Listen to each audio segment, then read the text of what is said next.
जैसे कि आप सभी जानते हैं, सच की हमेशा जीत होती है और हमारी एक छोटी सी प्रयास आप तक बड़ी खबर पहुंचाती है। तो स्वागत करते हैं आप सभी का STS न्यूज़ चैनल पर। आगे बढ़ने से पहले आप इस वीडियो को लाइक और चैनल को सब्सक्राइब जरूर कर ले और साथ में बेल आइकन भी प्रेस कर ले। चलिए बढ़ते हैं खबरों की। बता दें, देश के करोड़ों केंद्रीय कर्मचारी के लिए बड़ी खुशखबरी है। अगर आप भी महंगाई भत्ता बढ़ने का इंतजार कर रहे हैं तो अब से पेंशन भोगी और कर्मचारी की सैलरी में इजाफा होने जा रहा है। अभी इस समय कर्मचारी को 38% की दर से DA मिल रहा है। वहीं जनवरी महीने से कर्मचारियों को 42% की दर से DA मिलेगा। साथ ही कर्मचारी की सैलरी में पूरे 90,000 रुपये का इजाफा होने वाला है। श्रम मंत्रालय की ओर से जारी किए गए आंकड़ों के इस बारे में जानकारी मिली है। बता देंगे, महंगाई भत्ते की गणना हर महीने श्रम ब्यूरो द्वारा जारी औद्योगिक श्रमिक के लिए उपभोक्ता मूल्य सूचकांक के आधार पर की जाती है। प्रधानमंत्री नरेंद्र मोदी ने कर्नाटक में यहाँ तुमकुरू के Hindustan aeronautics limited helicopter factory का उद्घाटन किया। उन्होंने लाइट यूटिलिटी हेलीकॉप्टर का अनावरण भी किया है। और आपको बता दें कि इस मौके पर रक्षा मंत्री राजनाथ सिंह और राज्य के मुख्यमंत्री बसवराज बोम्मई भी मौजूद रहे। इस कार्यक्रम को संबोधित करते हुए PM मोदी ने कहा है कि आज देश की एक बहुत बड़ी हेलीकॉप्टर फैक्ट्री तुमकुरू को मिली है। आज तुमकुरू इंडस्ट्रियल टाउनशिप का शिलान्यास हुआ है। इसके साथ साथ तुमकुरू जिले के सैकड़ों गाँव को पीने के पानी की इस कमी को भी दूर किया गया। मोदी सरकार की दूसरा कार्यकाल का आखिरी पूर्ण बजट केंद्रीय वित्त मंत्री निर्मला सीतारमण ने पेश किया। आपको बता दें कि पिछले वित्त वर्ष के मुकाबले करीब 13% का इजाफा किया। साल 2023 से 24 के लिए रक्षा बजट 5.25 लाख करोड़ रुपये 5.95 लाख करोड़ किया गया, यानी कुल 69,000 करोड़ का इजाफा किया गया है। ये चीन के रक्षा बजट का 1/4 और पाकिस्तान के रक्षा बजट का करीब 14 गुना अधिक है। लेकिन इस बजट को इस लिहाज से नहीं देखा जाना चाहिए क्योंकि हर देश की अपनी सुरक्षा जरूरतें होती है और उसी हिसाब से सुरक्षा बजट बनना चाहिए। मध्य प्रदेश में चुनावी हलचल की आहट अभी से सुनाई देने लगी है। आगामी विधानसभा चुनाव को देखते हुए दोनों ही पार्टियों ने रणनीति पर काम करना चालू कर दिया है। इस बीच मध्य प्रदेश के लाखों शासकीय कर्मचारियों को खुश करने के लिए मध्य प्रदेश के पूर्व मुख्यमंत्री और प्रदेश कांग्रेस अध्यक्ष कमलनाथ ने ट्वीट कर अपने ट्विटर हैंडल से बड़े वादे की घोषणा कर दी है, जिसने मध्य प्रदेश की राजनीति में हड़कंप मचा दिया। कमलनाथ ने ट्वीट किया है कि मध्य प्रदेश की BJP सरकार ने पुरानी पेंशन योजना बंद करके सरकारी कर्मचारी से रिटायरमेंट के बाद जीवन यापन हक छीन लिया। प्रधानमंत्री नरेंद्र मोदी के मुंबई दौरे को लेकर अलर्ट जारी किया गया है। मरौल और आपको बता दें कि अंधेरी कुलाबा CST में PM के दौरे की जगह पर ड्रोन और अन्य चीजों पर मुंबई पुलिस ने प्रतिबंध लगा दिया है। प्रधानमंत्री नरेंद्र मोदी 10 फरवरी को मुंबई जाने वाले हैं। PM छत्रपति शिवाजी टर्मिनल में वंदे भारत ट्रेन का उद्घाटन करेंगे। मुंबई पुलिस ने धारा 144 के तहत अलर्ट भी जारी किया। प्रधानमंत्री नरेंद्र मोदी के दौरे में सुरक्षा व्यवस्था में कोई चूक न हो, इसे लेकर मुंबई पुलिस केंद्रीय एजेंसी के साथ मिलकर काम कर रही है। Federation of automobile dealers association ने जनवरी 2023 में बिकने वाली गाड़ियों की रिपोर्ट जारी कर दी। इसके मुताबिक भारतीय ऑटो मार्केट पिछले महीने 14% की ग्रोथ के साथ 18,26,669 व्हीकल्स बिकी है, जबकि पिछले साल जनवरी में 16,08,505 व्हीकल बिके थे। पैसेंजर व्हीकल की बात करें तो मारुति सुजुकी ने सबसे ज्यादा 1.50 लाख कारें बेची हैं। राजधानी दिल्ली के उपराज्यपाल VK सक्सेना की अनुमति से तीसरी बार आज दिल्ली नगर निगम सदन की बैठक बुलाई गई, जिसमें मेयर, डिप्टी मेयर और स्टैंडिंग कमेटी के सदस्यों का चुनाव होना था। लेकिन तीसरी बार भी दिल्ली के लोगों को निराशा हाथ लगी। जहां शोर शराबे और हल्ला हंगामे के बीच दिल्ली नगर निगम की पीठासीन अधिकारी सत्या शर्मा ने अगली तारीख तक सदन की कार्रवाई को स्थगित करने का फैसला किया। आखिरकार दिल्ली में MCD की तारीख बैठक में भी महापौर का चुनाव नहीं हो सका। तुर्की में आई विनाशकारी भूकंप और उससे हुए भारी नुकसान को देखते हुए भारत मदद के लिए आगे आया है। हालांकि भारत और तुर्की के बीच दशकों से संबंध सामान्य नहीं रहे। भारत ने हमेशा से तुर्की की मदद की, पर उधर से हमेशा भारत को दगा ही मिला है। अभी हाल ही में तुर्की ने अपनी संसद में कश्मीर पर एक कमेटी बनाकर भारत के खिलाफ कदम उठाया था, पर इस नाजुक मौके पर भारत ने तुर्की के साथ हर तरीके से खड़ा होकर साबित किया है कि देश अपनी जिम्मेदारी को समझता है। सेंट जेवियर्स यूनिवर्सिटी ने मुख्यमंत्री ममता बनर्जी को D.Litt से सम्मानित किया है। राज्यपाल CB आनंद बोस ने सोमवार को कार्यक्रम में शिरकत कर मुख्यमंत्री की तारीफ की। राज्यपाल CB आनंद बोस ने कहा कि मुख्यमंत्री को एक योग्य महिला नेता के रूप में इतना बड़ा सम्मान मिला, यह राजनीति के लिए नहीं, यह सम्मान उन्हें राज्यों की जनता से मिला है। राज्यपाल ने ममता बनर्जी का जिक्र करते हुए चर्चिल, मिल्टन और वाजपेयी का जिक्र किया और उसके साथ उनकी तुलना करते दिखाई दिए। इसे लेकर राज्य की राजनीति में बयानबाजी तेज हो गई है। रामचरितमानस पर टिप्पणियों ने पिछले कई दिनों से सुर्खियां अपनी जगह बनाई है। उत्तर प्रदेश के जिस नेता से इस टिप्पणियों पर सुर्खियों की शुरुआत हुई थी वो कभी उत्तर प्रदेश की योगी आदित्यनाथ सरकार पर मंत्री थे। हालांकि अब स्वामी प्रसाद मौर्य समाजवादी पार्टी के साथ और बीजेपी उन पर हमलावर है। सूबे के मुख्य योगी आदित्यनाथ अब भी सरकार में काबिज है। वो तो इस विवाद पर चुप थे, लेकिन हाल ही में एक न्यूज चैनल द्वारा लिए इंटरव्यू में उन्होंने अपना रुख से विवाद पर साफ किया है। रूस और यूक्रेन के बीच जंग की खबरें भले ही टीवी और अखबारों को गायब हो गई हो, लेकिन अब भी लोग इस जंग का शिकार हो रहे हैं। अपना काम, अपने सपने छोड़कर यूक्रेन के लोग इस लड़ाई में अपने देश के लिए लड़ रहे हैं।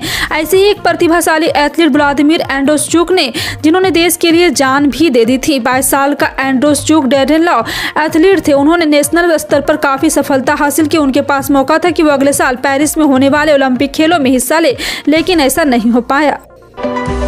उपेंद्र कुशवाहा को जेडीयू ने पार्टी संसदीय बोर्ड के अध्यक्ष पद से हटा दिया है। जेडीयू के राष्ट्रीय अध्यक्ष ने ये कार्रवाई की। ये कार्रवाई उपेंद्र कुशवाहा के लगातार बगावत और बयानबाजी के बाद की गई है। जेडीयू अध्यक्ष ललन सिंह ने कहा है कि अब उपेंद्र कुशवाहा मात्र एक एमएलसी रह गए हैं। मालूम हो कि उपेंद्र कुशवाहा उस समय से मुख्यमंत्री नीतीश कुमार से नाराज चल रहे हैं। सीएम नीतीश कुमार ने उन्हें अपना दूसरा उप मुख्यमंत्री बनाए जाने की अटकलों से खारिज कर दिया था। यदि आप अपने बैंक खाते का बैलेंस जानना चाहते हैं तो बैंक इसके लिए कई तरह की विकल्प देता है। एमएस मिस्ड कॉल या उनके यूपीआई ऐप के जरिए भी आप बैंक खाते का बैलेंस चेक कर सकते हैं। लेकिन आपको जानकर हैरान होगी कि आप सिर्फ अपने 12 डिजिट के आधार कार्ड के जरिए भी बैंक बैलेंस के बारे में जानकारी हासिल कर सकते हैं। यहाँ इसके बारे में आप हर स्टेप में जानकारी हासिल कर सकते हैं। आधार कार्ड भारत के सरकार की ओर से भारतीय विशिष्ट पहचान प्राधिकरण द्वारा जारी 12 अंकों की व्यक्तिगत पहचान संख्या होती है। भारत का स्वदेश निर्मित लाइट कॉम्बैट एयरक्राफ्ट सोमवार को विमान वाहक पोत आईएनएस विक्रांत पर उतरा। नौसेना ने इसे ऐतिहासिक रूप से मील का पत्थर बताया है। नौसेना ने कहा है कि उसके पायलटों ने इसकी लैंडिंग की है। नौसेना की ओर से एक आधिकारिक बयान में कहा गया, भारतीय नौसेना ने आत्मनिर्भर भारत की दिशा में एक ऐतिहासिक मील का पत्थर हासिल किया। नौसेना के पायलटों ने आईएनएस विक्रांत पर एमएलसी की लैंडिंग की। भारत राष्ट्र समिति के विधायक की कथित खरीद फरोख्त मामले में तेलंगाना सरकार को झटका लगा है। तेलंगाना हाईकोर्ट ने सोमवार को मामले की जांच सीबीआई को ट्रांसफर करने के फैसले को चुनौती देने वाली राज्य सरकार की याचिका खारिज कर दी है। इससे पहले हाईकोर्ट की एकल पीठ ने राज्य सरकार द्वारा गठित विशेष जांच दल से मामले की जांच सीबीआई को भेजने का आदेश दिया था। अडानी को रोजाना एक के बाद एक झटके मिल रहे हैं। आपको बता दें कि यूपी सरकार ने भी अडानी को बड़ा झटका दे डाला है। बता दें कि यूपी सरकार के मध्यांचल पावर कॉर्पोरेशन ने अडानी के स्मार्ट मीटर लगाने का टेंडर निरस्त कर दिया है। इस टेंडर में अडानी ग्रुप, जीएमआर, एल&टी समेत कई कंपनियों ने हिस्सा लिया था। इस दौरान अडानी कंपनी की ओर से एक बयान सामने आया जिसमें कहा गया कि Adani group 1114 million users dollar के गिरवी पड़े शेयर सितंबर 2024 से पहले रिलीज करा लेगी। साल के दूसरे महीने की शुरुआत हो चुकी है। आज महीने के दूसरे सप्ताह का पहला दिन भी हो चुका है। वहीं दिल्ली समेत उत्तर भारत के कई हिस्सों में सर्दियों का दौर भी खत्म हो चुका है। मैदानी इलाकों में साफ मौसम, रोजाना निकल रही धूप के चलते तापमान भी बढ़ रहा है। लेकिन मौसम विभाग के मुताबिक आने वाले दिनों में मौसम शुष्क रहेगा और कुछ राज्यों में वेस्टर्न डिस्टर्बेंस के चलते बारिश की भी संभावना है। पीडीपी चीफ महबूबा मुफ्ती ने एक बार फिर से कश्मीर को लेकर केंद्र सरकार पर हमला बोला। उन्होंने कहा है कि बीजेपी को जो बहुमत मिला है उससे ये संविधान को बुलडोजर कर रहे हैं। आपको बता दें कि महबूबा ने कहा है कि सबसे पहले 370 हटाया, मीडिया पर पाबंद और अब न्यायपालिका पर अंकुश, ये सब हो रहा है। अभी अगर आप कश्मीर आएंगे तो वो आपको अफगानिस्तान जैसा लगेगा क्योंकि वहाँ बुलडोजर लगे हैं। आपको बता दें कि अतिक्रमण के नाम पर लोगों को अपनी जमीन से निकाला जा रहा है। भाजपा ने शायद इजरायल से सबक लिया है, जैसा वो फिलिस्तीन के साथ करता है वैसे भाजपा कर रही है। भारत सरकार ने हज पॉलिसी 2023 में कुछ बड़े बदलाव किए। नए आदेश के मुताबिक इस बार हज यात्रा के लिए आवेदन फ्री होगा। हज यात्रा पर जाने के लिए सभी यात्री फ्री में आवेदन करेंगे। इससे पहले जो यात्री हज यात्रा के लिए आवेदन करते हैं उन्हें 400 रुपये प्रति व्यक्ति आवेदन फीस देनी होती थी। बता दें कि नए आदेश के मुताबिक अब हज जाने वाले लोगों को 50,000 रुपये की बचत होगी। पहले आवेदन करते समय बैग, सूटकेस, छाता, चादर जैसे सामानों का पैसा लिया जाता था, लेकिन नए आदेश के बाद हाजियों को इन चीजों का शुल्क नहीं देना होगा। देश के 4 गैर बीजेपी शासित राज्यों ने पुरानी पेंशन स्कीम बहाल करने का ऐलान किया है। उधर महाराष्ट्र में शिंदे गुट की शिवसेना बीजेपी सरकार ने भी कहा है कि वो पुरानी पेंशन योजना को लेकर सकारात्मक है, जबकि केंद्र सरकार पुरानी पेंशन स्कीम को लागू करने के साफ इनकार कर चुकी। लेकिन सियासी रूप से पुरानी पेंशन स्कीम देश में एक बड़ा मुद्दा बन गया। हिमाचल प्रदेश विधानसभा चुनाव में कांग्रेस ने इसे बड़ा मुद्दा बनाया। चुनाव में जीत के बाद पुरानी पेंशन स्कीम लागू करने का ऐलान भी किया। त्रिपुरा में होने वाले विधानसभा चुनाव को लेकर राजनीतिक दलों ने कमर कस ली। इसी बीच तृणमूल कांग्रेस ने रविवार को 42 सूत्री चुनावी घोषणा पत्र जारी किया, जिसमें उन्होंने 5 साल में 2 लाख नौकरियां देने का अहम वादा किया है। टीएमसी ने त्रिपुरा की सत्ता में आने के बाद 5 साल में 2 लाख नौकरियां देने का वादा किया। इसके तहत पहले साल में 50,000 नौकरी दी जाएगी। पार्टी ने पहला कहा है कि सभी मौजूदा सरकारी रिक्तियों को पूरा किया जाएगा। घोषणा पत्र के मुताबिक पार्टी सत्ता में आने पर साल 2017 में नौकरी गंवाने वाले 10,323 स्कूल शिक्षक सहित 1 लाख बेरोजगार युवाओं को प्रति माह 1,000 रुपये भत्ता देगी।